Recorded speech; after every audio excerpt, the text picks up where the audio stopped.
Good afternoon. Welcome back, Level Academy. Myself Shruti Sharma. Today start another topic of blood bank. It is जो कि हमारी antigen की series चल रही है जिसमें एलो एंटीजन. तो what is the allo antigen?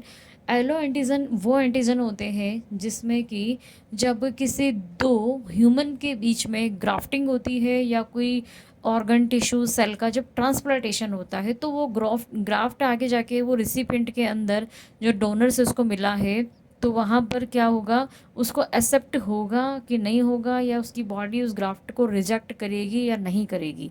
वो मैकेनिज़्म आखिर होती क्या है, वो किस चीज़ पे अगर वो बेस करती है, वो हम डोनर रेसिपिएंट के पूरा समझेंगे तब जाके आपको एलो एंटीजन समझ में आया। तो basically I just brief define you here that जैसे आरबीसी एंटीजन होते हैं जो कि आरबीसी पे प्रेजेंट होते हैं, तो उनका most important part blood transfusion के अंदर होता है। अब सोल्यूबल एंटीजन होते हैं जो बेसिकली आपकी जो लिम्फोसाइट्स वगैरह जो होती हैं, जो कि बी सेल टी सेल्स होती हैं, कहाँ बनती है, सिरम में बनती है। सोल्यूबल एंटीजन जो होते हैं वो अपने ही एंटीबॉडी से बाइंड होते हैं, ठीक है। ऐसे ही एलो एंटीजन होते हैं जब, लेकिन ये वाला जो एलो एंटीजन है वो पूरा के पूरा ट्रांसप्लांटेशन इम्यूनिटी से रिलेटेड है। ट्रांसप्लांटेशन का मतलब आप तो समझते ही होंगे कि जब एक डोनर से किसी उसके अंग को, ग्राफ्ट को, या फिर उसके खुद के भी ऑर्गन में से या किसी उसके बॉडी पार्ट में से जब कोई चीज़ को हटा के वहीं वापस लगाई जाती है तब उसके अंदर कोई भी इम्यूनिटी वाला जो रोल होता है, तो एंटीजन है तो जहाँ एंटीजन होंगे वहाँ पे इम्यूनिटी आएगी, एंटीबॉडी आएगी। तो let's start first of all that कि introduction. And allo antigen is a genetically determined antigen that exist in some individuals of a species but not others. When a person immune system encounter an alloantigen that it does not possess, it can trigger immune response। कहने का मतलब ये है, ये genetically determined होते हैं, ठीक है। जैसे मान लीजिए सिबलिंग्स हैं, मान लीजिए भाई बहन हैं, तो जेनेटिकली डिटरमाइंड का मतलब अगर मेरे ही जैसे मैं हूँ, मेरे अंदर कोई, मुझे ग्राफ्ट चाहिए किसी ऑर्गन का, मुझे ट्रांसप्लांटेशन करवाना है, अगर उसको मैंने मेरे ट्विन से यानी मेरे सिबलिंग से अगर मैंने कोई चीज़ अगर ली है तो वो क्या हो जाएगी, जेनेटिकली डिटरमाइंड हो जाएगी। तो उसके ऑर्गन पर पाए जाने वाले उस जो एंटीजन है वो उसको मेरी बॉडी एक्सेप्ट करेगी नहीं करेगी, वो मेरी इम्यूनिटी पे डिपेंड करता है। तो मेरी इम्यूनिटी क्या करेगी, उस एंटीजन को या तो किल कर देगी या उसको मार देगी, या ग्राफ्ट को वो क्या करेगी, रिजेक्ट कर देगी, वो ऑर्गन का ट्रांसप्लांटेशन रिजेक्ट हो जाएगा। तो इस हिसाब से सम इंडिविजुअल मतलब कुछ लोगों के अंदर डिटरमाइन किया जाता है। स्पीशीज़ का मतलब है यहाँ पर दो ह्यूमन, और स्पीशीज़ का मतलब यहाँ पर जैसे ह्यूमन और एनिमल। अगर एनिमल का ग्राफ्ट ह्यूमन में लगाया जा रहा है या ह्यूमन का ग्राफ्ट ह्यूमन में लगाया जा रहा है तो भी वो स्पीशीज़ यहाँ पर कहलाएगी, but not others when person's immune system encounter. यानी कि जब भी आप कोई चीज़ किसी के अंदर दो स्पीशीज़ के बीच में ट्रांसफ़र कर रहे हैं या किसी दो ह्यूमन के बीच में ट्रांसफ़र कर रहे हैं तो उनके जो एलो एंटीजन होते हैं, मतलब कि उसका एंटीजन जरूरी नहीं है कि रेसिपिएंट की बॉडी के अंदर एक्सेप्ट हो ही जाए, वो किल भी हो सकता है, रिजेक्ट भी हो सकता है। That is does not possess, it can trigger immune system. तो यानी कि एलो एंटीजन ऐसे होते हैं कि जब कोई ऑर्गन का ट्रांसप्लांट होता है तो उसके ऊपर भी एंटीजन पाए जाते हैं, तो रेसिपिएंट के इम्यून सिस्टम को वो क्या करेगा, ट्रिगर करेगा, उसको ये बताएगा, उसको ये अलार्म देगा कि कोई फॉरेन चीज़ तुम्हारी बॉडी के अंदर आ रही है, अब तुम इसको एक्सेप्ट करनी है नहीं करनी है। तो टोटल मिला के वो इम्यून रिस्पॉन्स का पार्ट होता है। Another thing is that this is happen in case tissue and blood transfer between individuals of the same species. अब यार सेम स्पीशीज का मतलब है ह्यूमन टू ह्यूमन, ठीक है। सेम स्पीशीज तो क्या हो जाएगी, होमोजेनस हो जाएगी, तो सेम स्पीशीज। लेकिन अगर ह्यूमन और एनिमल के बीच में अगर कोई ग्राफ्टिंग हो रही है तो वो हेटर हो जाएगी। तो यहाँ पे ये होमोजाइगस वाली स्थिति है, तो यहाँ पे सेम यानी ह्यूमन के बीच में हो रहा है तो कोई दिक्कत नहीं है। तो वहाँ पर भी ह्यूमन, जैसे मान लीजिए मुझे ट्रांसप्लांट कराना है तो मेरा कोई रिलेटिव है, मेरा कोई फ्रेंड है या कोई भी है तो ह्यूमन ना, तो उसका अगर कोई ऑर्गन मेरी बॉडी के अंदर ट्रांसप्लांट होगा तो ज़रूरी नहीं है कि मेरी बॉडी उसको एक्सेप्ट कर ही लेगी। हो सकता है कि वो मेरे इम्यून सिस्टम को इस तरह से ट्रिगर कर दे कि वो एक्सेप्ट ना हो, उसको रिजेक्ट कर दिया जाए। तो organ transplantation, blood transfusion, stem cell, bone marrow, यानी कि जितने भी ट्रांसप्लांटेशन मेजर लेवल पर होते हैं इस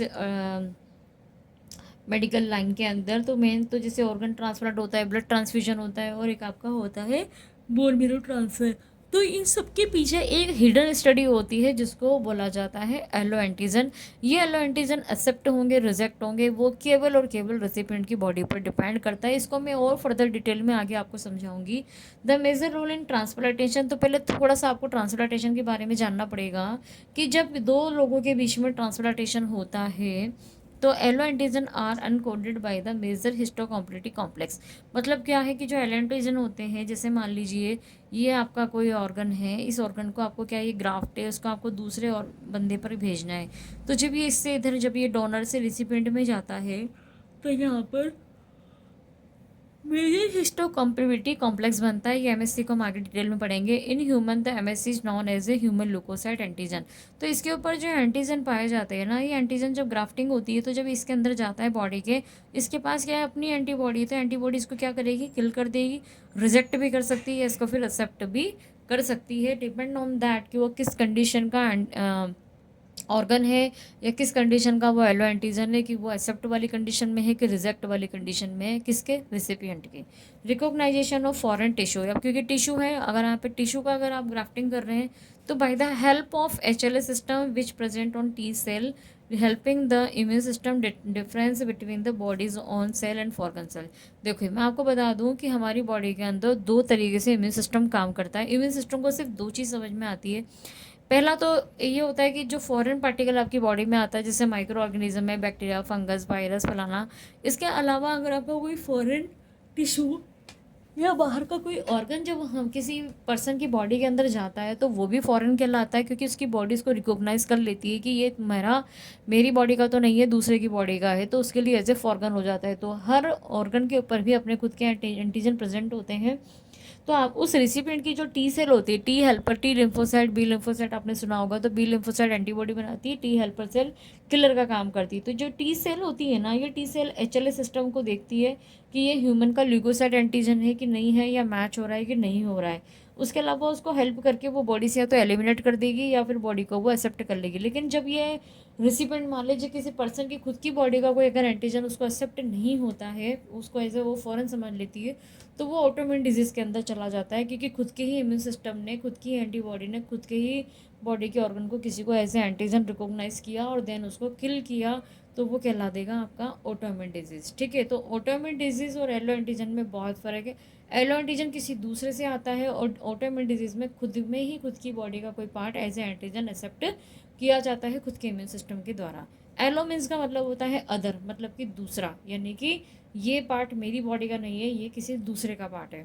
तो recipient immune system will recognise allo antigen from a genetically different donor for organ which can trigger an allo immune response. Allo immune response का मतलब, जैसे कि मान लीजिए मुझे अगर किसी मेरे किडनी में किसी टिश्यू का मान लीजिए ट्रांसप्लांटेशन मुझे करवाना है, पर मेरे भाई बहन में किसी का भी नहीं हो सकता, लेकिन वो ट्रांसप्लांटेशन मेरे किसी फ्रेंड या किसी अननोन पर्सन पर, वो स्पीशीज़ तो सेम है ना, he is and she and human, I am also a human, but species तो सेम है। मैंने किसी एनिमल की बात नहीं करी है यहाँ पर, किसी अननोन रिलेटिव या फिर किसी ऐसे पर्सन की बात करिए जो दूर दूर तक जेनेटिकली मुझसे कोई भी डिटरमाइंड नहीं करता है।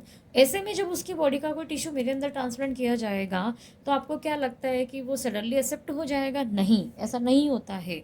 उसके लिए क्या होता है कि जब आपकी बॉडी के अंदर जब वो चीज़ ट्रांसफ़र की जाती है ना, तो आपकी बॉडी एक अलार्म बजाती है, एक सिग्नल मिलता है उसको। तो वो सिग्नल कौन देगा? वो मेरा ऑर्गन जो ग्राफ्ट हुआ है वो देगा। किसको देगा? मेरे इम्यून रिस्पॉन्स को देगा, क्योंकि ट्रांसप्लांटेशन तो मेरे अंदर हो रहा है। तो वो रिस्पॉन्स देने के बाद वो इसको स्टिमुलेट करेगा, किसको? टी सेल को। तो टी सेल ये रिकॉग्नाइज करती है कि वो उसमें अपना स्टिमुलेशन करती है। स्टिमुलेशन के बाद वो उसको फिर उसको रिजेक्ट करना है, किसको एक्सेप्ट करना है, उसके अकॉर्डिंग वो उसके आगे जाके इस पर काम करते हैं। हम इन सब चीज़ों को आगे डिटेल में समझेंगे, आपको बहुत अच्छे से क्लियर होगा ये सारा पॉइंट एलो एंटीजन का। तो सबसे पहले हम दो चीज़ देखते हैं, क्योंकि एंटीजन तो वैसे माइक्रोबियल एंटीजन तो सारे ही होते हैं, बट एलो एंटीजन और ऑटोइम्यून डिजीज़ में क्या फ़र्क होता है, या एलो ऑटोइम्यून डिजीज़ किससे होती है? ऑटो एंटीजन से होती है। तो देखिए सोर्स यानी कि एलो एंटीजन कहाँ से मिलते हैं? Originate from a genetically determined member of this same species, यानी कि अगर दो ह्यूमन के बीच में ट्रांसप्लांटेशन चल रहा है तो दोनों ही जेनेटिकली डिफरेंट होते हैं, जिनको हम आइडेंटिफाई कर सकते हैं। आइडेंटिफाई करने के साथ साथ ये जो सोर्सेज होता है इसका, वो आपको मिलता है दूसरे से। ऑटोइम्यून में क्या होता है, इसका जो सोर्स होता है मेरी ही बॉडी है, मेरी ही बॉडी का एंटीजन है, मेरी ही बॉडी का इम्यून सिस्टम है, मेरी ही बॉडी की एंटीबॉडी उसको रिकॉग्नाइज कर रही है एज ए एंटीजन। तो is a person own self antigen, यानी कि ये हमारा खुद का एंटीजन होता है, कोई बाहर से नहीं आया है, ना कोई माइक्रोबियल एजेंट है, ये सिर्फ हमारी बॉडी का कोई केमिकल है जिसको हमारी बॉडी एज ए एंटीजन इसको रिकॉग्नाइज करती है। ठीक है, अगला है इम्यून रिस्पॉन्स। तो an immune response is because they recipient body recognise it as a foreign. तो इम्यून रिस्पॉन्स जो होता है वो क्या होता है, इसका जो रिलेशनशिप होता है वो बॉडी रिकॉग्नाइज करती है as a foreign. A trigger on autoimmune system is a disorder where the body attack its own tissue।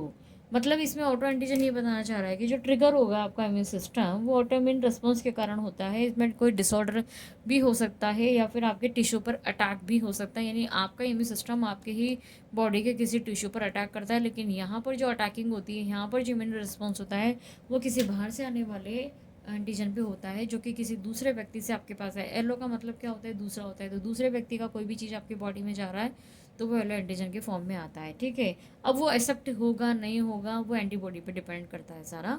Complete context relevant in the transportation transplant and transfusion, यानी कि ज़्यादातर ये जो एलो एंटीजन होते हैं वो कहाँ पार्टिसिपेट करते हैं, ट्रांसप्लांटेशन पे या फिर ट्रांसफ्यूजन में। ठीक है, रिलीवेंट इन ऑटोइम्यून डिजीज, ये किससे रिलेटेड है, यहाँ से इससे होने वाला जो डिसऑर्डर है वो किससे रिलेटेड है, ऑटोइम्यून डिजीज से। तो आज हमने ये समझा कि what is the allo antigen और ये ऑटो एंटीजन और एलो एंटीजन क्या होते हैं वो भी मैं आपको आगे समझाऊंगी। यहाँ पर देखो, allo antigen recognise mechanism by transportation, यानी कि जो एलो एंटीजन होते हैं उनका जो रिकॉग्नाइजेशन होता है किसके द्वारा, दूसरे व्यक्ति के द्वारा, या वो हमें उससे पहले ट्रांसप्लांटेशन की थ्योरी आपको यहाँ पर समझनी पड़ेगी अगर आपको एलो एंटीजन समझना है तो। There are a two main type of direct and indirect way, किसका, आपके एलो एंटीजन का। तो पहला है जैसे मान लीजिए direct recipe recognisation, direct recognisation या डायरेक्ट पाथ में भी हम उसको बोल सकते हैं। इससे पहले हम कुछ बेसिक टर्मिनोलॉजी समझेंगे ट्रांसप्लांटेशन की जो हम सबको पता होना चाहिए। तो ट्रांसप्लांटेशन में आप अगर आप देखेंगे यहाँ पर, तो देखिए यहाँ पे, तो transplantation is a graft transplant they cell tissue organ from one side to another donor a person whom the transplant is taken, यानी कि वो पर्सन जिससे कि ट्रांसप्लांट लिया जा रहा है वो कौन है, डोनर है। Recipient a person to whom it is a transplant, मतलब वो ये वो पर्सन है जिसके अंदर कहीं पे ट्रांसप्लांट किया जा रहा है। ये तो वो है जिसकी बॉडी के अंदर a person that home it is A transplanted A transfer from tissue organ second donor तो देता है, रिसिपिएंट उसको एक्सेप्ट करता है। ठीक है, तो एलो एंटीजन में मैं आपको आज ये 2 पेज ही पढ़ाऊंगी, इसके आगे की स्टडी में आपको कल करवाऊंगी। तो आई होप पहले आप इसको थोड़ा सा समझिए, पढ़िए। अगर आपको इजीली समझ में यहाँ तक आ जाता है तो अभी हम इसका आगे फर्दर डिस्कशन करेंगे। Thank you.